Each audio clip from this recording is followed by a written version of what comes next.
आजच्या व्हिडिओमध्ये केस गळती कमी होण्यासाठी आणि केसांची ग्रोथ चांगली राहण्यासाठी मी तुमच्यासोबत काही घरगुती टिप्स शेअर करणार आहे।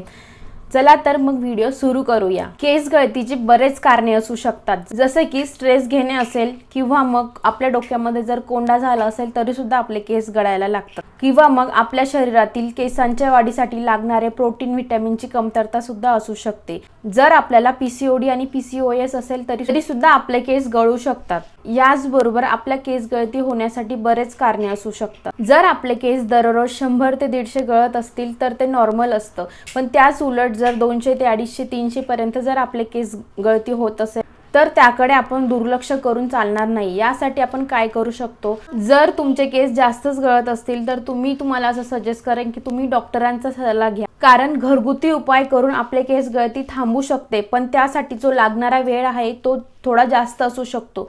म्हणूनच इन्स्टंट रिझल्टसाठी आपण डॉक्टरांचा सल्ला घेणे कधीही चांगले असू शकते। आता आपण केस गळती होऊ नये यासाठी कोणती काळजी घ्यायला पाहिजे ते बघूया।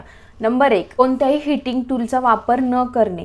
जर आपल्याला केस ड्राय करायचे असतील तर आपण हॉटच्या ऐवजी कूलचा यूज करू शकतो। जर आपल्याला केसांना कुरळ करायचे किंवा स्ट्रेट करायचे तर त्यासाठी आपण बाजारात मिळणाऱ्या हीटिंग स्प्रेचा वापर करायला पाहिजे, जेणेकरून आपले केस डॅमेज होणार नाही। नंबर 2, केसांना कोणत्याही प्रकारचा हार्ड शॅम्पू यूज न करणे। त्याऐवजी तुम्ही कोणत्याही प्रकारचा बेबी शॅम्पू यूज करू शकता। बेबी शॅम्पूमुळे आपले केस खूप ड्राय नाही होत, कारण की बेबी शॅम्पू हे बनलेलेच खूप माइल्ड असतात, त्यामुळे आपले केस ड्राय आणि डॅमेज होण्याची कमी शक्यता असते।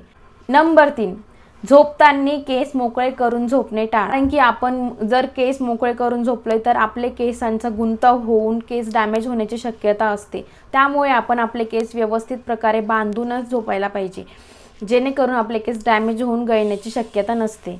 नंबर 4, बाहेर जाताना केसांना प्रदूषण आणि धुळीपासून वाचवण्यासाठी आपण रुमालाचा यूज करू शकतो। हे झाले आपले केस गळती होऊ नये यासाठी आपण कोणत्या काळजी घ्यायला पाहिजे।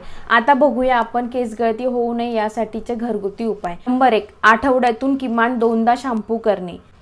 नंबर 2, शॅम्पू करण्याआधी आपण आपल्या मुळांना ऑइलिंग करणे। जसे आपण झाडांच्या मुळाशी पाणी घालतो त्यांच्या शेंड्यांना नाही, तसंच आपण आपल्या केसांच्या बाबतीत सुद्धा असते। नंबर 3, आठवड्यातून जमलंच तर आपण एखादा हेअर मास्क अप्लाय करायला पाहिजे, जसे की अंड्याचा हेअर मास्क झाला। पण जर कोणी व्हेजिटेरियन असेल, त्यांना अंड किंवा अंड्याचा वास आवडत नसेल, त्यासाठी तुम्ही त्याऐवजी दह्याचा हेअर मास्क सुद्धा यूज करू शकता। जर तुम्ही नोकरी करता किंवा मग कॉलेज गोईंग असाल तर तुमच्याकडे एवढा वेळ नसतो की एवढे सगळे इन्ग्रेडियंट जमा करत बसा आणि मास्क तयार करा।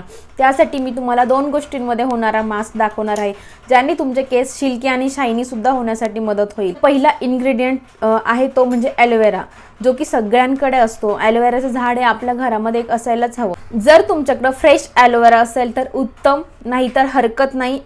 जे तुमच्याकडे अवेलेबल असेल ते तुम्ही घ्या। त्याच्यामध्ये तुम्ही जे ऑइल यूज करता केसांसाठी ते टाका। आणि हे तुम्ही केस धुण्याच्या 2 तास आधी लावून आणि केस तसेच सोडून द्यायचे, जेणेकरून यातले जे घटक आहेत, जे चांगले घटक आहेत ते तुमच्या केसांना ॲब्झॉर्ब होईल आणि तुमचे केस सिल्की आणि शायनी होण्यासाठी मदत होईल। आता हे झालं आपण केसांना बाहेरून काय लावायचं किंवा मग कशी काळजी घ्यायची। आपण पोटातून कोणत्या गोष्टी घ्यायला पाहिजे ते आपण बघूया। त्यांचं सेवन करायला पाहिजे, पालेभाज्या फळभाज्यांचं सेवन करायला पाहिजे। त्याचबरोबर आपण आपल्या आहारामध्ये आवळ्याचा ज्यूस सुद्धा इन्क्लूड करू शकतो, जेणेकरून आपल्या केसांना वाढीसाठी मदत होईल। आता आपण बघूया आपल्या लाईफस्टाईलमध्ये आपण कशा पद्धतीने सुधार करू शकतो, जेणेकरून आपण आपल्या आपली स्किनची आणि केसांची काळजी घेऊ शकू। सगळ्यात महत्त्वाचं आणि या सगळ्यांपेक्षा इम्पॉर्टंट म्हणजे आपली झोप आणि स्ट्रेस न घेणे। आपण जसे की आपल्याला डॉक्टरांकडे आपण गेलो तर डॉक्टर आपल्याला सल्ला देतात की आराम करा, रेस्ट करा किंवा मग पुरेशी झोप घ्या। तसंच आपल्या सगळ्याच गोष्टीसाठी अप्लाय असतं की आपल्याला झोप घेणे। 6 ते 8 तास आपली झोप ही व्हायलाच पाहिजे। दुसरी गोष्ट म्हणजे स्ट्रेस न घेणं। आयुष्य आपल्याला एकदाच मिळतं, तर मग आपण का स्ट्रेस घेण्यामध्ये आपलं आयुष्य खराब करायचं। याने आपल्याला काय म्हणलं, त्याने मला काय म्हणलं, या गोष्टीकडे दुर्लक्ष करून आपण आपलं आयुष्य मस्त छानपैकी हसत खेळत जगायला पाहिजे। त्यामुळे आपण स्ट्रेस नाही घ्यायचा, छानपैकी आपलं आयुष्य जगायचं। या व्हिडिओमध्ये एवढंच। भेटूया दुसऱ्या व्हिडिओमध्ये एका नवीन टॉपिक सोबत। थँक्यू व्हिडिओ शेवटपर्यंत पाहिल्याबद्दल।